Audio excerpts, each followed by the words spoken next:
بسم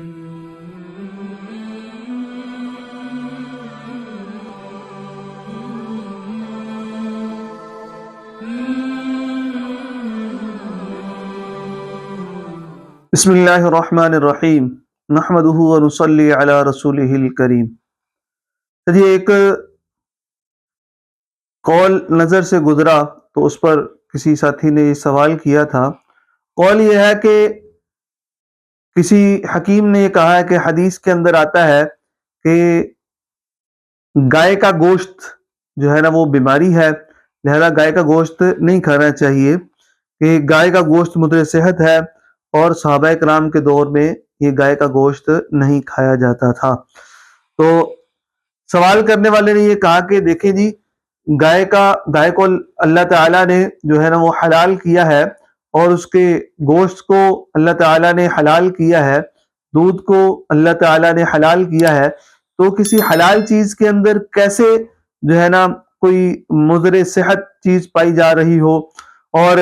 کسی حلال چیز کے اندر کیسے ممکن ہے کہ اللہ تعالیٰ جو کہ ہر چیز کو پیدا کرنے والے ہیں، انہوں نے شریعت کے اندر ہر اس چیز کو حرام کر دیا ہے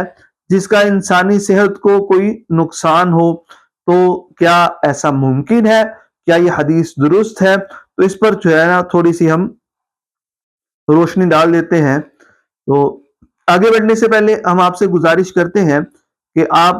اگر چینل پر نئے ہیں تو چینل کو سبسکرائب کر لیں، اور ہماری ویڈیو کو لائک کر دیں، اور اس کے ساتھ ساتھ اپنے دوستوں کو، ساتھیوں کو، اپنے عزیزوں کو ہماری ویڈیو کو شیئر کر دیا کریں، تاکہ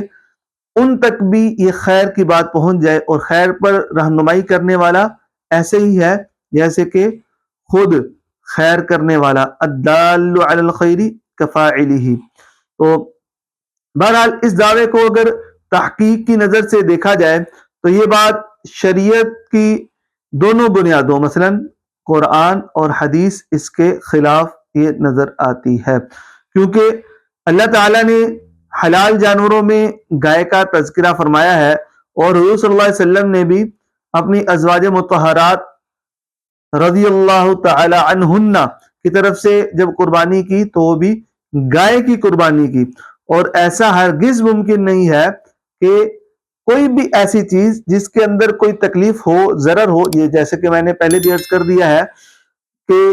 کسی بھی چیز کے اندر انسان کی صحت کے لیے کچھ ضرر ہو یا صحت کے لیے وہ مفید نہ ہو، تو ایسا ممکن نہیں ہے کہ جی اللہ تعالیٰ اس کو حلال کر دیں اور حضور صلی اللہ علیہ وسلم کو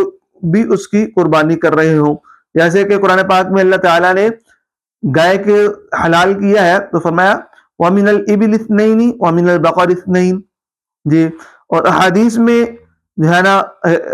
ایک روایت ہے کہ حضرت عائشہ رضی اللہ تعالی عنہا سے ان النبی صلی اللہ علیہ وسلم ضحى عن نسائه، تو یعنی کہ رسول اللہ صلی اللہ علیہ وسلم نے اپنی بیگمات کی طرف سے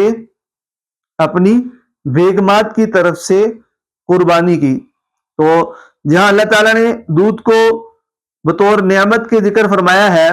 اس پر گوشت کھانے کے انعام کو بھی جو ہے نا وہ ذکر فرمایا ہے انعام کے طور پر، جیسے کہ قرآن پاک میں اللہ تعالیٰ نے فرمایا وَإِنَّ لَكُمْ فِي الْأَنْعَامِ لَعِبْرَةً نُسْقِيكُم مِّمَّا فِي بُطُونِهَا وَلَكُمْ فِيهَا مَنَافِعُ كَثِيرَةٌ وَمِنْهَا تَأْكُلُونَ۔ تو اگر تو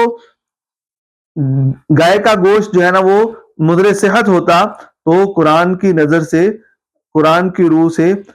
فرمایا کہ وَمِنْهَا تَأْكُلُونَ، کہ تم اس میں سے کھاتے ہو، تو یہ کھانا درست نہ ہوتا،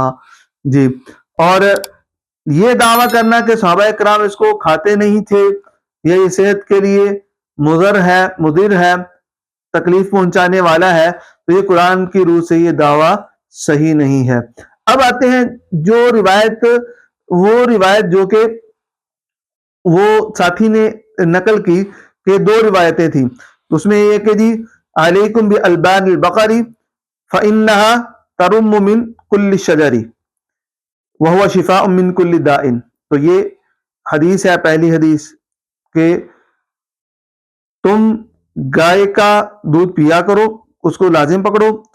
کیونکہ یہ گائے جو ہے نا ہر درخت سے چرتی ہے، لہذا اس میں شفا ہے۔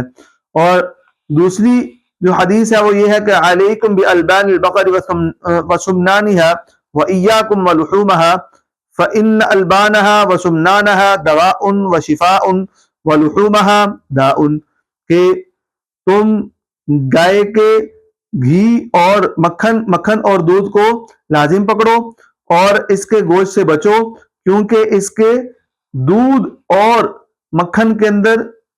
دوا ہے، شفا ہے، اور اس کے گوشت کے اندر ضرر ہے، تکلیف ہے، بیماری ہے۔ تو اس کے اندر یہ ہے کہ جی یہ پہلی روایت جو ہے نا یہ صحیح ہے، اس کے اندر کوئی بھی راوی ایسا نہیں ہے جو کہ مجہول ہو یا کوئی اس کے اوپر کلام ہو، اور جیسے کہ نسائی شریف کے اندر بھی جو ہے نا یہ آتا ہے۔ اس طریقے سے تمام محدثین اکرام نے اس روایت کو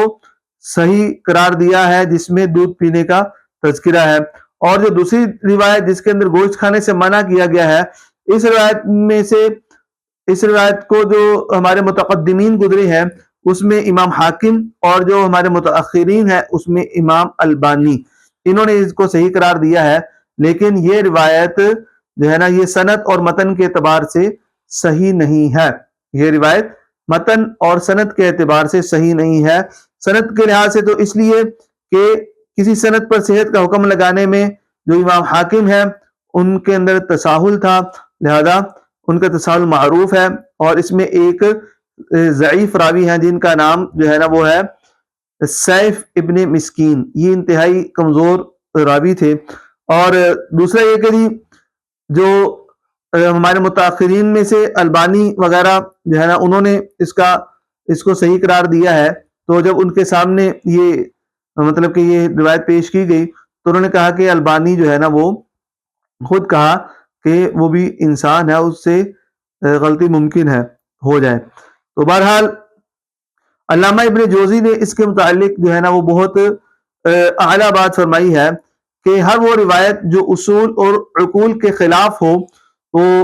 اس کو موضوع روایت ہی شمار کیا جائے گا۔ اب اصول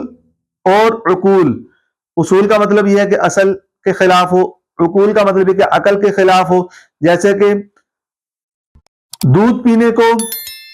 اور اس کے جو ہے نا یہ مکھن کھانے کو، مکھن کو استعمال کرنے کو تو شفا بتایا جا رہا ہے، اور جہاں سے وہ نکل کر آ رہا ہے وہ مضر صحت ہو، تو یہ بات عقل میں آتی نہیں ہے۔ تو اس کو جب ابن عثیمین، شاید اس طرح کو کوئی نام ہے، تو شیخ ابن العثیمین، تو انہوں نے جب البانی رحمہ اللہ سے اس کی تصحیح کے بارے میں سوال کیا تو انہوں نے کہا کہ غلطی سے پاک اور معصوم صرف اللہ اور اس کے نبی ہیں، اللہ کے نبی ہیں، باقی ہر انسان سے غلطی ہو جاتی ہے، تو لہذا یہ بھی شیخ کی ایک بڑی غلطیوں میں سے ایک غلطی ہے۔ تو لحم البقری داؤن، یہ کہنا کہ مطلب کہ لحم البقری گائے کا گوشت جو ہے یہ دا مطلب کہ بیماری ہے، تو یہ روایت سند کے اعتبار سے درست نہیں ہے، اور یہ شریعت کے اصولوں کے بھی خلاف ہے کہ کسی چیز کو اللہ تعالیٰ نے بطور انعام ذکر کیا ہے اور اس کا نقصان ہو، ایسا ہونا ممکن نہیں ہے۔ البتہ اگر کسی کے مزاج کے خلاف ہو بڑا گوشت، جس طرح ہمارے بعض حکماء جو ہے نا وہ بند کرتے کہ تمہارے اوپر بڑا گوشت بند ہے، تو اگر کسی کے مزاج میں خشکی غالب ہے یا کسی کے مزاج کے اندر جو ہے نا وہ کوئی ایسی ویسی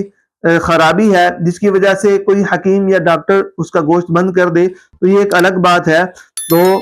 لیکن اگر شریعت کی روح سے دیکھا جائے تو شریعت کے اندر گائے کا گوشت حلال ہے، اور جس طرح کہ اس کا دودھ پینا، مکھن استعمال کرنا یہ حلال ہے۔ امید کرتے ہیں کہ جی آپ کو آج کی ویڈیو پسند آئی ہوگی۔ اگلی ویڈیو تک کے لیے ہمیں اجازت دیں، تب تک کے لیے السلام علیکم ورحمۃ اللہ وبرکاتہ۔